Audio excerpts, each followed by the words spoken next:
So the question is, what will be the magnitude of electric field at point O as shown in figure? Each side of the figure is L and perpendicular to each other. तो ये आपको diagram दिया गया है, हर एक कोने पर एक चार्ज है, बस O पॉइंट पे कोई चार्ज नहीं है और उसी पर आपको इलेक्ट्रिक फील्ड निकालना है। ले देके आपको 8 7 8 लगभग चार्ज दिए हैं।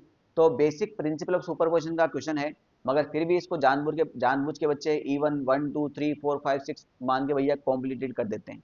वहां पर आपको सिर्फ और सिर्फ 2 मिनट मिलेंगे एक क्वेश्चन के, तो आपको इसको 2 मिनट में ही सॉल्व करना है। अब इसको कैसे करते हैं सॉल्व, देखो बेसिक में बता देता हूँ भैया, अगर किसी को नहीं पता हो तो। अगर पॉजिटिव चार्ज है तो पॉजिटिव चार्ज से आर डिस्टेंस दूर किसी पॉइंट पर इलेक्ट्रिक फील्ड पॉजिटिव चार्ज से अवे और उसका मैग्नीट्यूड होता है k q divide by r square. और यही चार्ज अगर नेगेटिव चार्ज हो तो नेगेटिव चार्ज से आर डिस्टेंस दूर किसी पॉइंट पर इलेक्ट्रिक फील्ड नेगेटिव चार्ज की तरफ सेम मैग्नीट्यूड के q divide by r square के साथ होता है। क्लियर। अब मैं मान के चलता हूँ ये चार्ज क्यों है, ये डिस्टेंस एल है, क्वेश्चन में दे रखा है। अगर ये डिस्टेंस एल है तो इस पॉइंट पर इसकी वजह से इलेक्ट्रिक फील्ड हो जाएगा आपका ई इधर की तरफ, और इस ई की वैल्यू क्या हो जाएगी आपकी के q divide by L square. इसको आप क्या करो, फिक्स कर लो। इसको आप क्या कर लो, फिक्स फिक्स कर लो कि भैया ई की value k q divide by L square ही लिखना है, यानी जहां पर भी k q divide by L square आएगा उसकी जगह आपको ई लिखना है।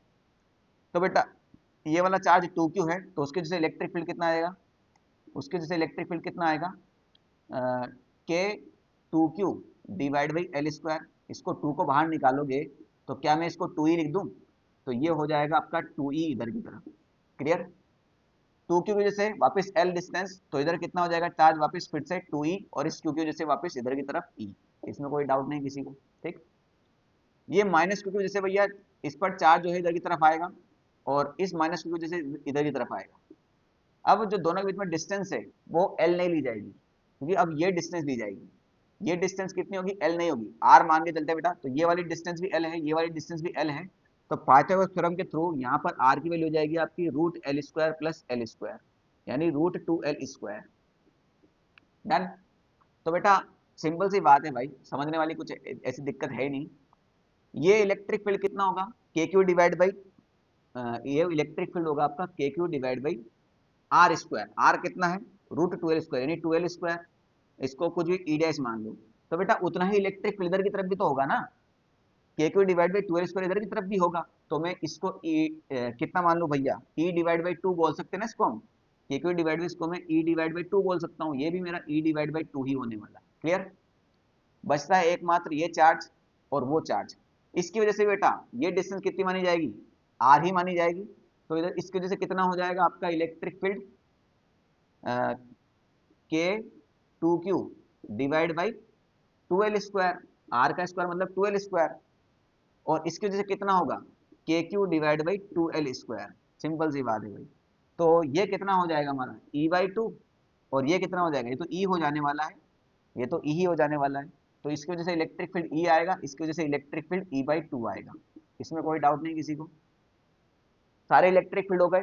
अब बेसिक कंसेप्ट क्या होता है, दो वेक्टर हैं और दोनों सेम डायरेक्शन में हैं तो उनको एज इट इज जोड़ जोड़ सकते हैं।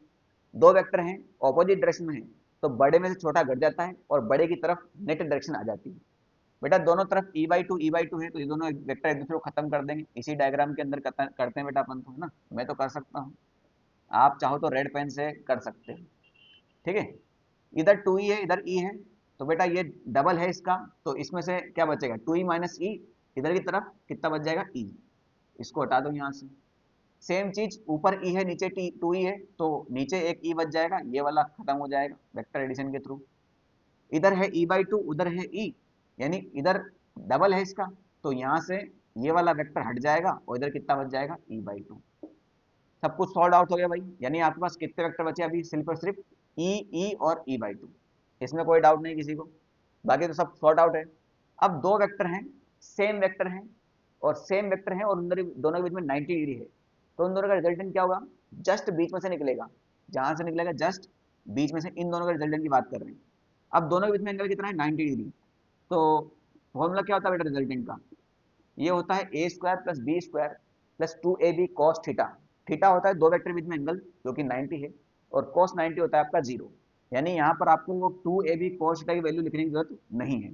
तो ये हो जाएगा e square plus e square, यानी हो जाएगा रूट टू ई स्क्वायर, यानी कितना हो जाएगा ये ई रूट टू। यानी ये वाला हो जाएगा इन दोनों का मिला के e√2।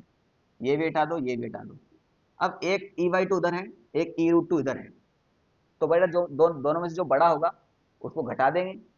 और ऑब्वियस सी बात है बेटा, इसी लाइन पे होगा तो यानी ये भी एंगल भी 45 बनेगा, ये एंगल भी 45 बनेगा, दोनों एक ही लाइन पर है ये। ठीक है। अब सिंपल सी बात है बेटा, e√2 बड़ा है या e/2 बड़ा है? बेटा e√2 की वैल्यू होती है 1.414 और 1/2 का मतलब 0.5, तो बेटा ये वाला बड़ा हुआ, यानी e√2 में से e/2 घट जाएगा, यानी नेट इलेक्ट्रिक फील्ड जो आपका आने वाला है वो आ जाएगा e√2 माइनस e/2। तो e तो बाहर ले लो और ये हो जाएगा आपका √2 माइनस 1/2। e की जगह हम क्या लिखते थे शुरुआत में, के q divide by L square, और एज पर आप ऑप्शन देख सकते हो के q divide by L square. IIT की आदत है भैया, वो के को के नहीं लिखते, हमेशा 1/4 पाई ही लिखते हैं। तो ये हो जाएगा आपका 1/4 पाई एप्सिलॉन नॉट। तो Q divide by 4 pi epsilon naught L square √2 - 1 कहीं ना कहीं गलती हुई क्या अपन से, 2√2 - 1 आ रहा है यहाँ पे। अच्छा, इसको भैया देखो देखो यहाँ पर एलसीएम ले सकते हैं आप, है ना। तो Q divide by 4 pi epsilon naught L square, LCM ले लो भाई इसका, तो ये हो जाएगा 2√2 - 1 डिवाइड बाई 2। तो इसको बाहर लेके आओगे तो ये 8 हो जाएगा। अच्छा, यहाँ 2 जोड़ दिया इन्होंने साथ में। हाँ, तो इस 2 को यहाँ कर दो, option number b is the correct answer भाई। ठीक है।